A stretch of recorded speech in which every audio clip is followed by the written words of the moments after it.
இன்றைய தலைப்பு இலக்காரங்களும் ஏமாளித்தனங்களும். இலக்காரம் என்பது பலவீனமாக இருப்பது, பலவீனமாக இருந்தால் பலசாலி நம்மளை ஆட்சி செய்வான். இது உலகமும் நடப்பது. இப்போ பாகிஸ்தான் ஆப்கானிஸ்தான் சின்ன சின்ன நாடுகள், இவங்க அமெரிக்காட்ட மோத முடியாது, ரஷ்யாட்ட மோத முடியாது. சின்ன சின்ன நாடுகள் பொதுவாக பலமுள்ள நாடுகள், பலவீனமான சின்ன சின்ன நாடுகளே வந்து அராஜகம் செய்து போர் நடக்குது.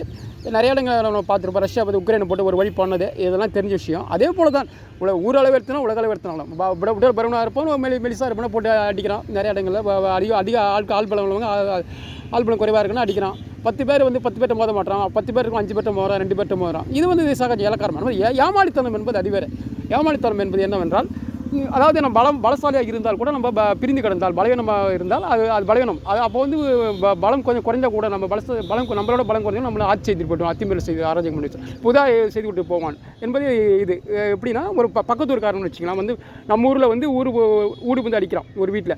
அப்போ வந்து நம்ம என்ன செய்யணும், நமக்குள்ள என்ன வேற்றுமை இருந்தாலும், இன்றைக்கி அவனை அடிக்கிறான், நாளைக்கு நம்மளை அடிப்பான், நாளைக்கு முன்னாடி நாட்டாமே அடிப்பான், நாளைக்கு நாட்டாமே அடிப்பான், நம்ம ஊர் நாட்டாமே. என்ன செய்யணும், அவனை பிடிச்சி நமக்குள்ள அந்த ஊடுபந்து அடிக்கிற வீட்டுக்கும் நமக்கும் மற்ற மனிதர்களுக்கும் அவன் என்ன ஒரு உள்கட்சி பூசல் இருந்தாலும், என்ன ஒரு வேற்றுமை இருந்தாலும், என்ன ஒரு மனசஞ்சலம், சிறு பகைகள் இருந்தாலும் அதெல்லாம் ஓரம் கட்டிட்டு ஒற்றுமையாக ஒன்று கூடி அவள் கேட்கணும். இப்போ நாய் தட்டிய நாய், நீ என்ன பிரச்சனையாக இருந்தாலும் ஒன்று எங்கள் ஊராரிடம் முறையிட்டிருக்க வேண்டும், நாட்டாமல் சொல்லி அதை பஞ்சாயத்து வச்சு அது சரி செய்திருக்கான். அவன் மேலே தப்பு இருக்கிறது உலகத்தை தவறு செய்வதற்கு சகஜம்.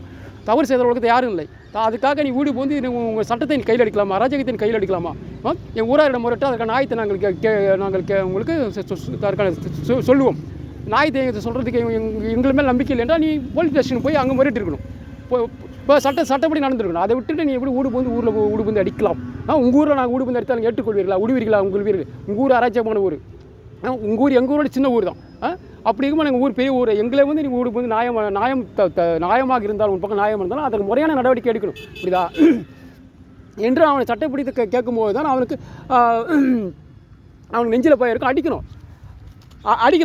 அவனை அடித்து அவங்கள பதிலுக்கு அடித்து அவன் நெஞ்சில் பயத்தை ஏற்படுத்தி அதுக்கான நம்ம அடுத்து திரும்ப வந்து தவறு செய்ய மாட்டான். இல்லை என்றால் அவன் விட்டால் திரும்ப வந்து நம்மளை ஊடி வந்து வேறு ஏதாவது பிரச்சனை திரும்ப வந்து நம்மளை ஊரில் ஊடி வந்து அடித்து நம்ம ஊரை ரொம்ப இலக்காரமான ஊராக அடிக்கலாம். எல்லா ஊருக்காரன் வந்து நம்மளை அந்த ஊருக்காரன் நம்ம ஊடி அடிக்கலாம், யாரும் கேட்க மாட்டாங்க. கேட்டு பக்கத்தூருக்காரன் அடிப்பான், அப்புறம் எதிர்விட்டு அப்புறம் சுற்றி இருக்க அனைத்து பக்கத்தூருக்காரன் நம்மளை வந்து இலக்காரமாக அடிக்க ஆரம்பிச்சிடும். நம்ம ஊரே நம்ம ஒரு வழி ஆயிரும்.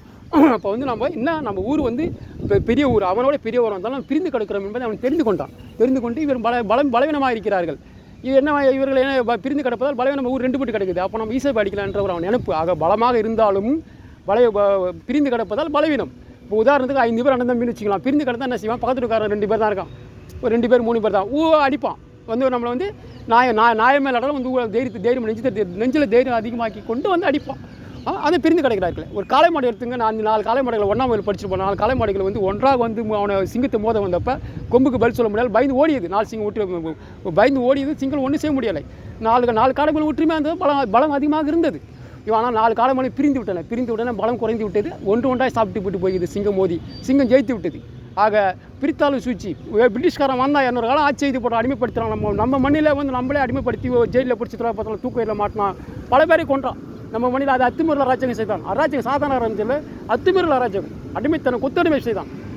காரணம் என்ன, பிரிந்து ஒவ்வொரு மன்னர்களும் பிரிந்து தனித்தான் ஒற்றுமொத்த இந்தியாவில் சேர்ந்தாலும் அவன் தம்சம் பண்ணியிருக்கலாம், அவனுக்கு துரத்தி இருக்கலாம். ராபர்ட் கிளைவ் தான் பிரித்தாலும் சூழ்ச்சி, இந்து முஸ்லீம் பிரித்தான். இதுமாதிரி பிரித்தாலும் இவர்கள் ஒற்றுமை, இந்தியா ஒற்றுமை இருந்தால் நம்மளால் ஒன்றும் செய்ய முடியாது. இவர்களை பிரித்து நம்ம பலவீனமாக்கி வெல்வோம் என்று வென்றான். மூளையை பயன்படுத்தி நம்ம பலமாக இருந்தாலும் நம்மளை பலவீனப்படுத்தலாம். நம்மளுக்கு மூளையெல்லாம் அறியாமல் இருந்தாலும் நம்ம அவர்களை தோற்று போகணும். இதே தான். ஆக நம்ம வந்து இலக்காரம் என்பது பலவீனமாக இருப்பது. பலசாலி நம்மளை ஆட்சி செய்வான், நம்மளால் ஒன்றும் செய்ய முடியாது.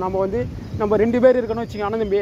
அவன் பக்கத்துக்கார எதிர்க்கிற 5 பேர் இருந்தால் அவனுக்கு பயந்து தான் வாழ்ந்தாகணும், புரியுதா? அதுபோல் 10 பேர் இருக்கான், 10 பேர் இருக்கான், நம்ம சின்ன கோஷ்டம் பெரிய 20 பேர் இருக்கான், நம்ம 5 பேர் தான் இருக்கும். சின்ன கோஷ்டம் பெரிய கோஷ்டி பயந்து தான் ஆகணும். பலம் உள்ளவன் பலவீனமானவன் நம்மளை ஆதிக்கம் செய்யணும், ஒதுங்கி தான் போய் ஆகணும், புரியுங்களா?